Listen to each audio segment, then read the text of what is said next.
শ্বশুরের নামে হবে ঘর জামাই আছি বলে কি সব কাজ করতে হবে নাকি? বলি রাজপুত্তর এখান থেকে বিদায় হয়ে তোমার রাজপ্রাসাদে গিয়ে বসে বসে গেল না? ও মা, দুটো হাত থাকতে থাকতে ঘর জামাইয়ের সাথে মুখে এত কথা কিসে? শালা বেশি কথা বললে ঘর জামাইয়ের গাল ফাটিয়ে দেবে মেরে।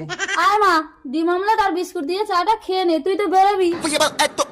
আরে আরে আরে, কি করছো? ওঠো ওঠো, ওই তো তোমার চা নিচে। ডান্ডি ভাঙা কাপে, তাও আবার শুধু চা জামাইয়ের জন্য। অবশেষে পান্তা ভাত, তাও তো জুটবে না। আহা, বেচারা ঘর জামাই। ও বাবা, আমার দেরি হচ্ছে। বলছি তুমি প্রতিদিন কোথায় যাও গো? দেখেছো মা, আমার বাপের বাড়িতে নাকি আমাকে জবাব দিতে হবে। তোর ছাই ভাল লাগে না। ও মা, আমি চললাম। খালি পেটে যাস না মা, গিয়েই তো এক্ষুনি বন্ধুদের সঙ্গে মদ খাবি। এই ছোট লোকের বাচ্চার জন্য মেয়েটা আমার খালি পেটে চলে গেল, এবার মদ খাবে কি করে? ভুল হয়ে গেছে শাশুড়ি মা।